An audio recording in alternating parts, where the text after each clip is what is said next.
L'hôtesse, Madame Lemercier, me laissa seul dans ma chambre, après m'avoir rappelé en quelques mots tous les avantages matériels et moraux de la pension des familles Lemercier.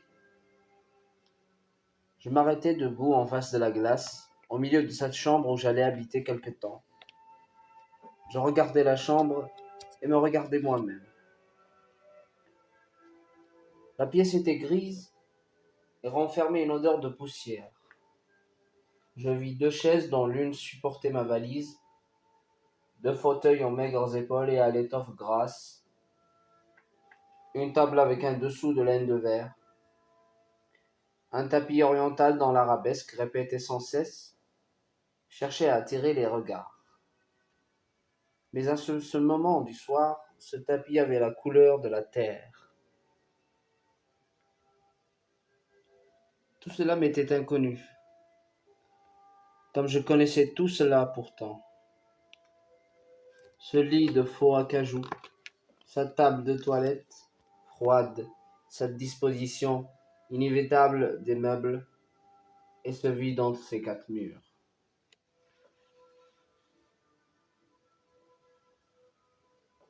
La chambre est usée. Il semble qu'on y soit déjà infiniment venu. Depuis la porte jusqu'à la fenêtre, le tapis laisse voir la corde. Il a été piétiné, de jour en jour, par une foule. Les moulures sont à hauteur des mains, déformées, creusées, tremblées, et le marbre de la cheminée s'est adouci aux angles. Au contact des hommes, les choses s'effacent avec une lenteur désespérante.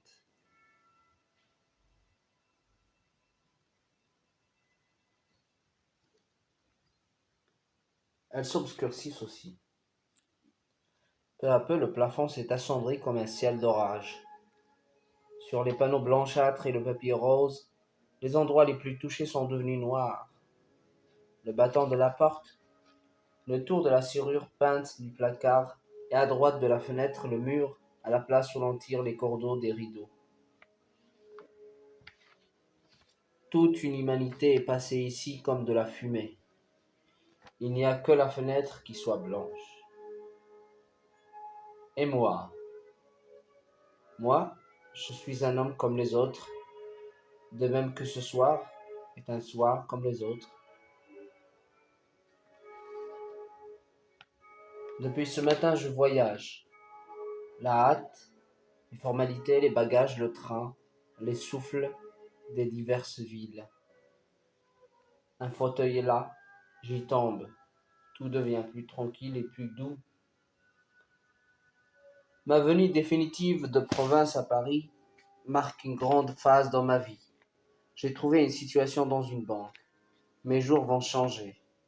C'est à cause de ce changement que ce soir, je m'arrache à mes pensées courantes et que je pense à moi. J'ai 30 ans. Ils sonneront le premier jour du mois prochain. J'ai perdu mon père et ma mère il y a 18 ans ou 20 ans. L'événement est si lointain qu'il est insignifiant. Je ne me suis pas marié, je n'ai pas d'enfant et n'en aurai pas. Il y a des moments où cela me trouble.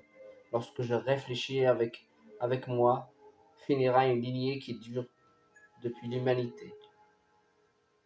Suis-je heureux? Oui, je n'ai ni deuil, ni regret, ni désir compliqué. Tant que je suis heureux. Je me souviens que du temps où j'étais enfant, j'avais des illuminations de sentiments, des attendrissements mystiques, un amour maladif à m'enfermer en tête-à-tête avec mon passé. Je m'accordais à moi-même une importance exceptionnelle. J'en arrivais à penser que j'étais plus qu'un autre. Mais tout cela s'est peu à peu noyé dans le néant positif des jours.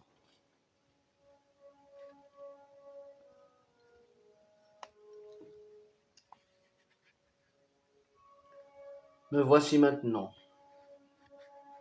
Je me penche de mon fauteuil pour être plus près de la glace, et je me regarde bien. Plutôt petit, l'air réservé, quoique je sois exubérant à mes heures, l'ami très correct. Il n'y a dans mon personnage extérieur rien à reprendre, rien à remarquer. Je considère de près mes yeux qui sont verts et qu'on dit généralement noirs par une aberration inexplicable. Je crois confusément à beaucoup de choses, par-dessus tout à l'existence de Dieu, sinon au dogme de la religion. Celle-ci présente cependant des avantages pour les humbles et les femmes qui ont un cerveau moindre que celui des hommes. Quant aux discussions philosophiques, je pense qu'elles sont absolument vaines. On ne peut rien contrôler, rien vérifier. La vérité, qu'est-ce que cela veut dire? J'ai le sens du bien et du mal. Je ne commettrai pas d'indélicatesse, même certain de l'impunité. Je ne saurais non plus admettre la moindre exagération en quoi que ce soit. Si chacun était comme moi, tout irait bien. Il est déjà tard. Je ne ferai plus rien aujourd'hui. Je reste assis là, dans le jour perdu, vis-à-vis d'un coin de la glace.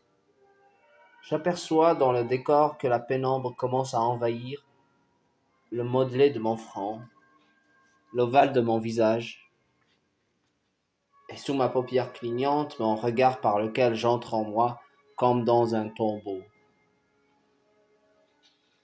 La fatigue, le temps morne, j'entends de la pluie dans le soir, l'ombre qui augmente ma solitude et m'agrandit malgré tous mes efforts, et puis quelque chose d'autre, je ne sais quoi, m'attriste.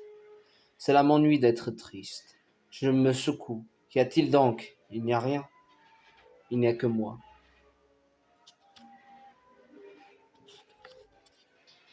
Je ne suis pas seul dans la vie comme je suis seul ce soir. L'amour a pris pour moi la figure et les gestes de ma petite Josette. Il y a longtemps que nous sommes ensemble. Il y a longtemps que dans l'arrière-boutique de la maison de mode où elle travaille, à Tours, voyant qu'elle me souriait avec une persistance singulière, je lui ai saisi la tête et l'ai embrassée sur la bouche, et ai trouvé brusquement que je l'aimais. Je ne me rappelle plus bien comment, le bonheur étrange que nous avions à nous déshabiller. Il est vrai des moments où je la désire aussi follement que la première fois. C'est surtout quand elle n'est pas là. Quand elle est là, il y a des moments où elle me dégoûte. Nous nous retrouverons là-bas aux vacances, les jours où où nous nous reverrons avant de mourir. Nous pourrions les compter, si nous osions. Mourir. L'idée de la mort est décidément la plus importante de toutes les idées. Je mourrai un jour. Y ai-je jamais pensé? Je cherche. Non, je n'y ai jamais pensé. Je ne peux pas, on ne peut pas plus regarder face à face la destinée que le soleil, et pourtant, elle est grise. Et le soir vient comme viendront tous les soirs, jusqu'à celui qui sera trop grand.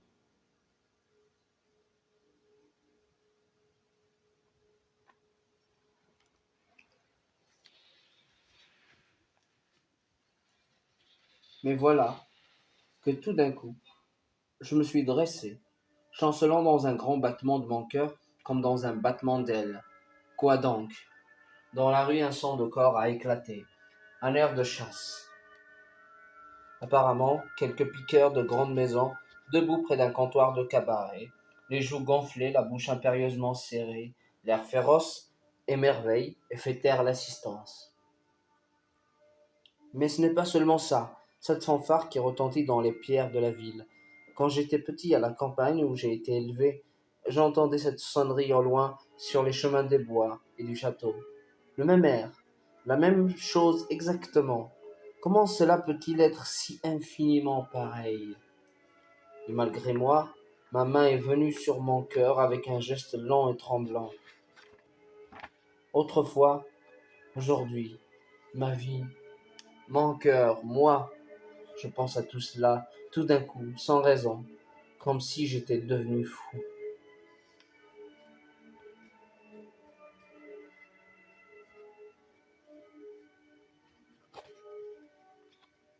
Depuis autrefois, depuis toujours, qu'ai-je fait de moi?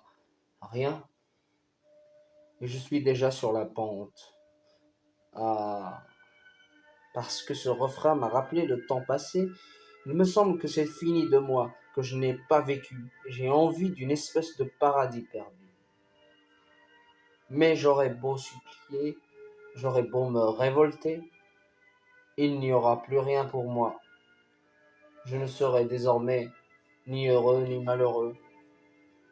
Je ne peux pas ressusciter. Je vieillirai aussi tranquille que je le suis aujourd'hui dans cette chambre où tant d'êtres ont laissé leurs traces, où aucun être n'a laissé la sienne. Cette chambre, on la retrouve à chaque pas. C'est la chambre de tout le monde. On croit qu'elle est fermée, non. Elle est ouverte aux quatre vents de l'espace. Elle est perdue au milieu des chambres semblables, comme de la lumière dans le ciel, comme un jour dans les jours, comme moi, partout. Moi, moi, je ne vois plus maintenant que la pâleur de ma figure aux orbites profonds, enterrée dans le soir, et ma bouche pleine d'un silence qui doucement mais sûrement m'étouffe et m'anéantit. Je me soulève sur mon coude comme sur un moignant d'aile. Je voudrais qu'il m'arrivât quelque chose d'infini.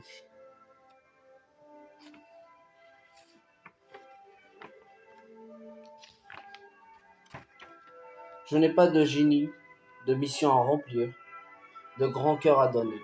Je n'ai rien et je ne mérite rien. Mais je voudrais, malgré tout, une sorte de récompense, de l'amour.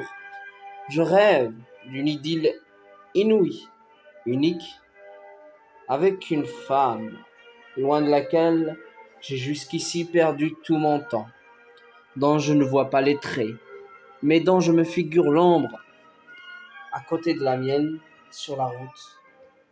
De l'infini, du nouveau. Un voyage extraordinaire où me jeter, où me multiplier. Des départs luxueux et affairés, au milieu de l'empressement des humbles, des pauses lentes dans des wagons roulants de toute leur force comme le tonnerre, parmi les paysages échevelés et les cités brusquement grandissantes comme du vent.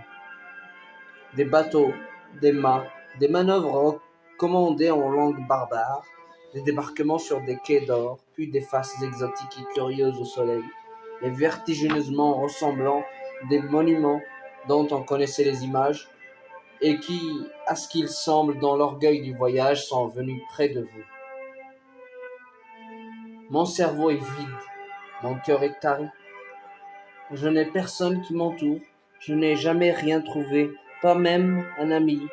Je suis un pauvre homme échoué pour un jour sur le plancher d'une chambre d'hôtel où tout le monde vient, d'où tout le monde s'en va, et pourtant je voudrais de la gloire mêlée à moi comme une étonnante et merveilleuse blessure que je sentirais et dont tout parlerait.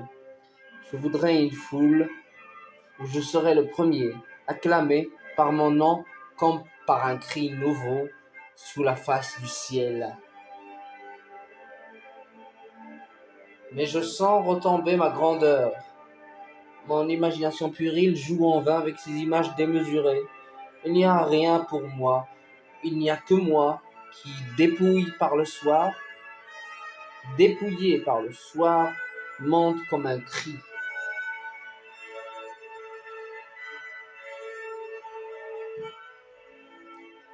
L'heure m'a rendu presque aveugle.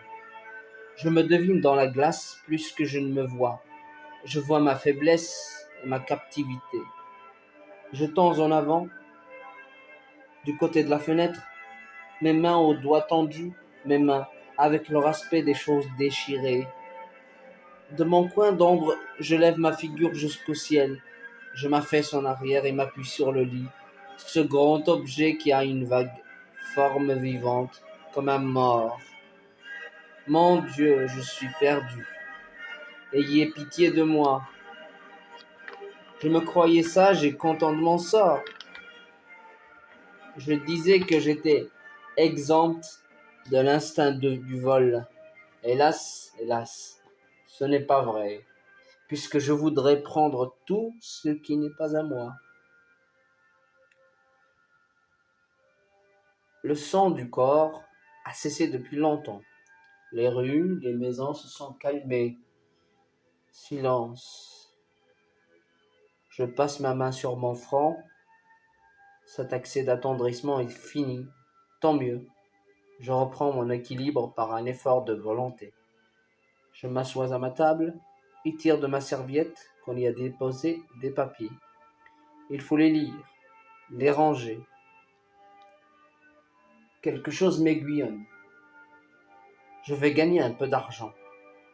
Je pourrais en envoyer à ma tante qui m'a élevé, qui m'a toujours attendu dans la salle basse où l'après-midi, le bruit de sa machine à coudre est monotone et tuant comme celui d'une horloge, et où le soir, auprès d'elle, il y a une lampe qui, je ne sais pourquoi, lui ressemble.